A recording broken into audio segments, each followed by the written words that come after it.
Whenever I go to Algonquin Park, I always have long, tiring days. Whether I'm in the backcountry or car camping, I somehow always find a way to make the trip strenuous and exhausting. And then this trip happened. It was a short 2-night trip that I booked last minute, like literally at 11:30 p.m. the night before, and it was the laziest trip I've ever had in the park. But that's not a bad thing. It felt like a proper vacation, and I still got to enjoy all of the beauty that the park has to offer. Join me for a relaxing 2-night getaway to Bog Lake in Algonquin Park.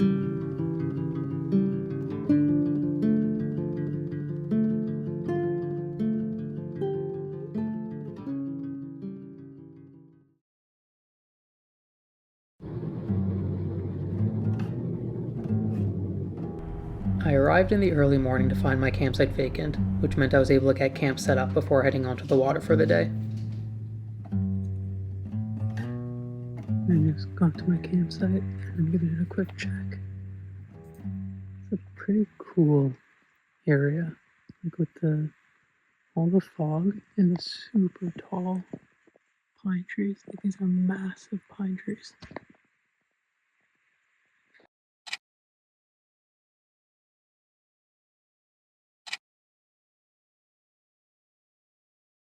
There's like 5 driveways into this campsite. There's 1, 2, where I park my car, 3, over there 4. There's a path to the next neighboring site, 2 picnic benches, fire pit, you can pitch your tent in a handful of spots. Well, the spot that I'm going to go with is right here. So it backs on in the forest, and like I said, there's no neighboring sites there. So it's the farthest away from my neighbors over there. And then there is water access at the site. It's really not ideal water access. It's really steep. Like I said, it's quite steep, but it's doable. I'm very happy with this site, considering that it was a 11:30 p.m. last night cancellation, and that every single car campsite of like the 1,350 or however many there are is fully booked. So to get a site like this, that's massive, and it's about as private as a car campsite gets in Algonquin Park. Like this might be the most private campsite I've seen. So yeah, very happy with this site.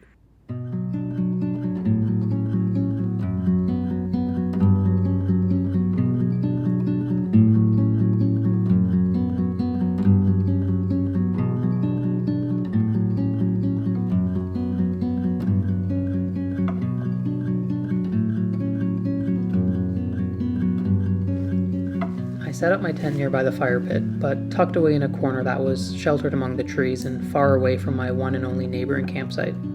I chose the spot that I thought would offer the quietest night's sleep and good protection from the forecasted rain.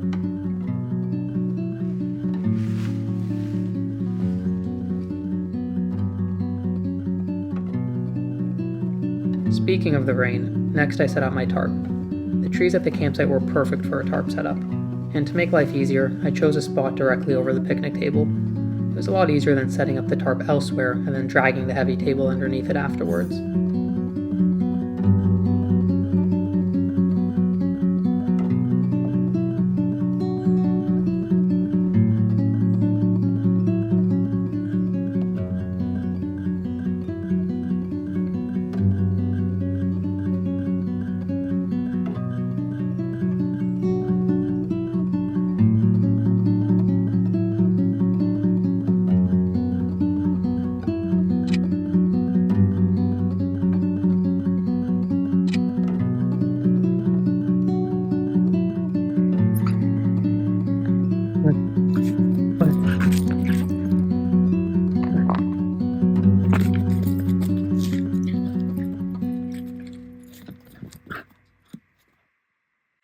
Okay, now I have camp set up on the tarp, my tent, and now I just put Elo's tether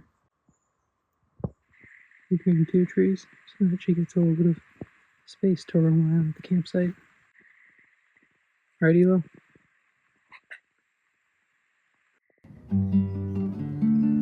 You know how in the intro I said this trip was a vacation and I didn't do anything strenuous or exhausting? Well, there was one slight exception.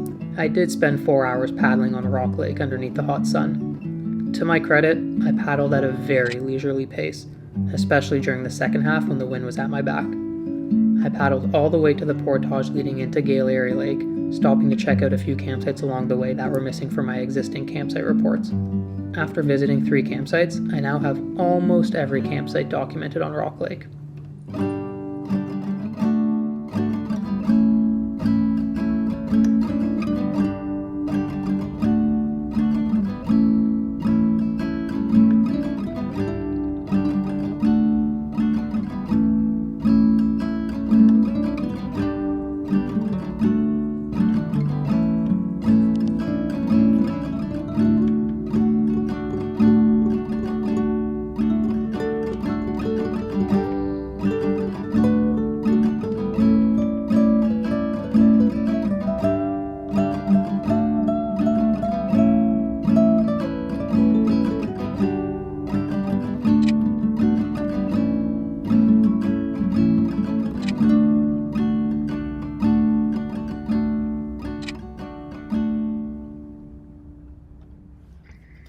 After my paddle, I took a quick nap in the tent and then went for an evening walk at the Mew Lake Airfield in hopes of finding wildlife. I didn't have any luck, so I headed back to my campsite. When I got back, there were some crazy noises coming from the trees by the water. I was so confused what was happening. If anyone knows what the heck was going on, please let me know in the comments.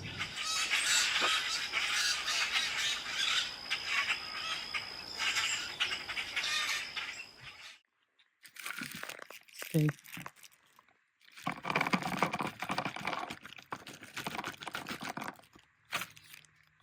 Stay. Take it. Good girl. The rest of the evening was pretty uneventful. I made myself dinner and sat beside a warm fire for a few hours before going to bed.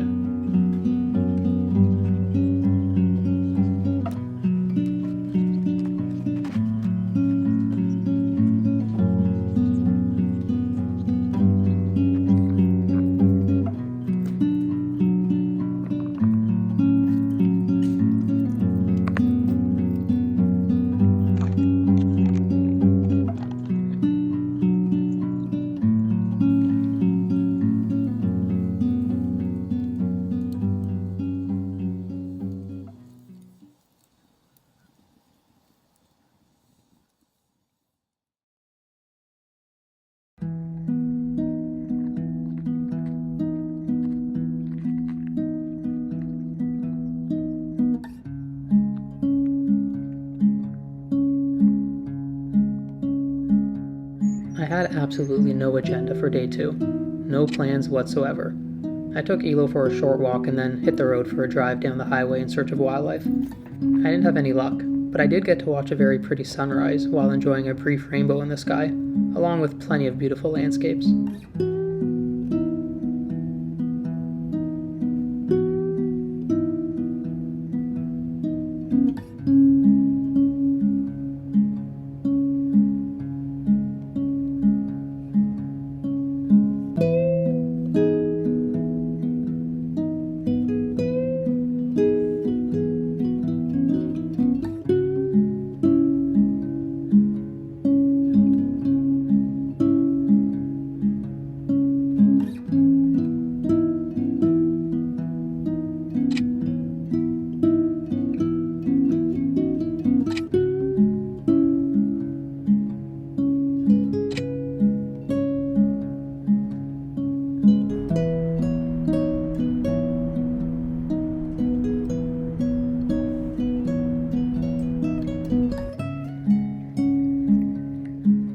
There was on and off rain in the morning, but I was able to squeeze in a quick walk with Elo before heading back to my campsite to wait out the rain in my tent. We've been driving up and down 60, hoping to find some moose or other wildlife. Haven't been successful yet. But I just thought of a hilarious joke. What did the moose say to the photographer? Why the long lens?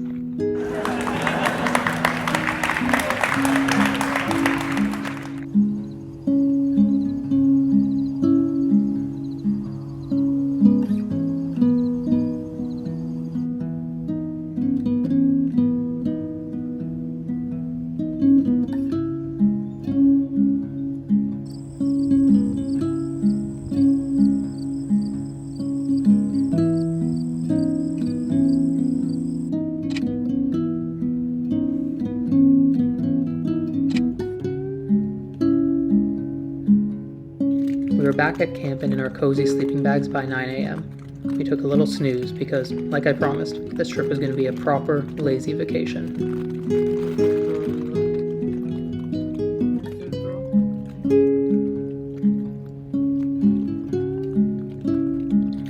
We're just hanging out in the tent because it's raining. Went for a drive up and down Highway 60. Didn't see any wildlife. And now we're back at the campsite.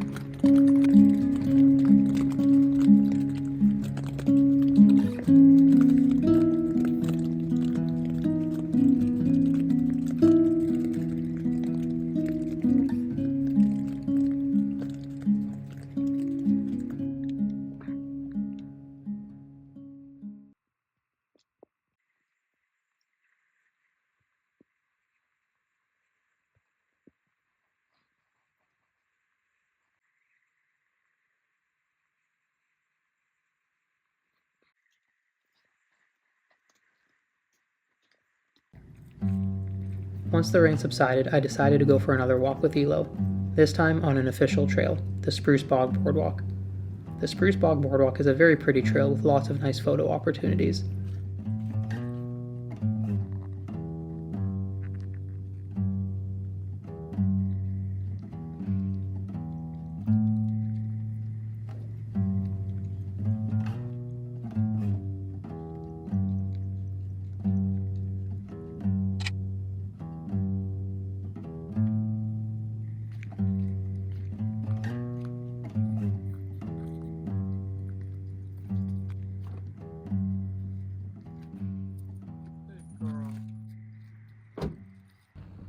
Hey, wait, this isn't Algonquin. But don't skip, this isn't an ad. Well, kind of. I just want to take 20 seconds to tell you that if you're planning a trip to Algonquin Park, you have to check out my website, Algonquin and Beyond. There are more than 50 extremely detailed trip reports, along with super helpful resources like this complete guide to renting canoes, or this article with everything you need to know about bears in the park. Become a member and get access to more than 750 backcountry campsite reports, along with 360-degree video tours of every campground, including individual campsites. Plus, members get an automatic 10% discount at the online shop, where you can grab some sweet merch and framed photo prints. Alright, now let's get back to the video.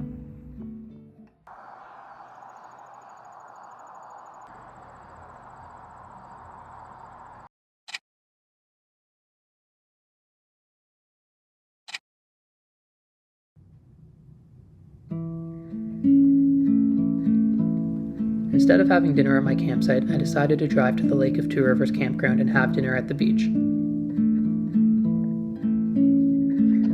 just gonna have dinner. I'll be right back, okay? Go away from me, I'll be back in 2 minutes, okay? Dogs aren't allowed in that area of the campground, so I left Elo in the car while I sat near the waterline and enjoyed some people watching while having my dinner. I was facing east, meaning I didn't get a direct view of the sunset, but the sky was full of clouds and it was a very dramatic looking landscape. You know that post-storm cloudy look? It was like that, but with some blue in the sky, and a bit of sunlight making its way through the clouds. It was a beautiful view to enjoy while eating.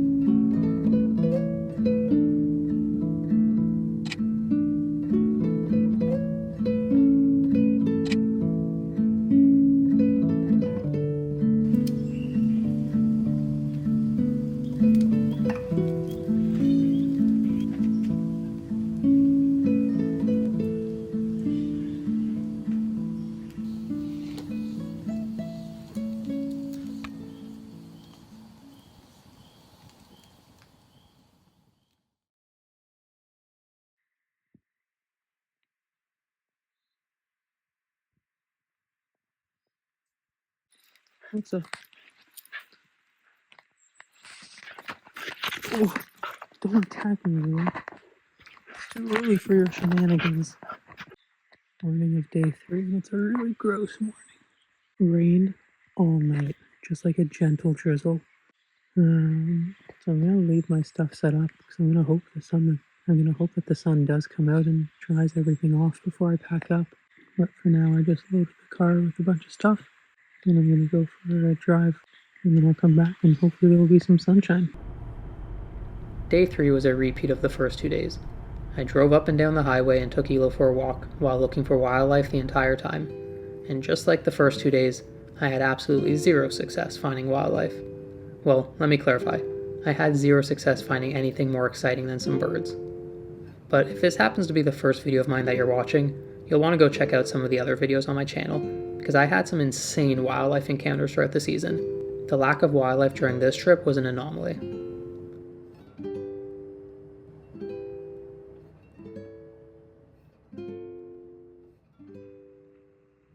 I took one final nap in the tent with Elo before packing up camp and heading home.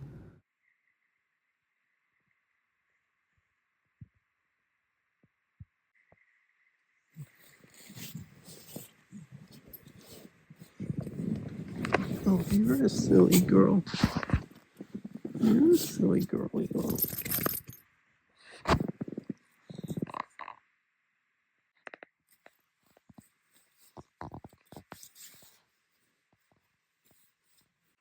What are you doing up there? How did you get up there, Elo?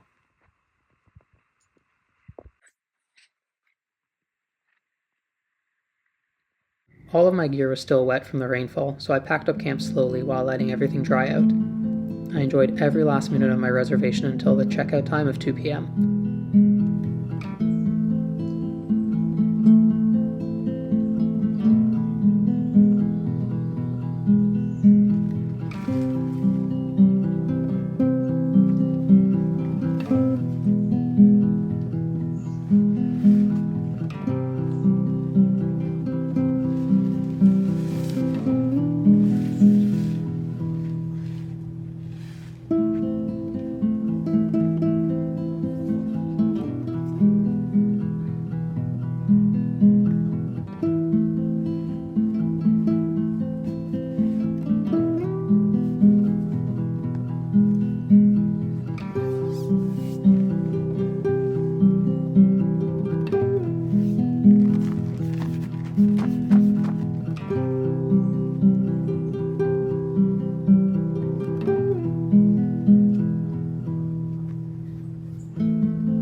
And that was it. The laziest trip I've ever had in Algonquin Park had come to an end. If you enjoyed this video, please consider dropping a like, comment, or share. It really helps with the YouTube algorithm. Also, if you want to read the full written trip report for this video, I'll leave a link in the video description below.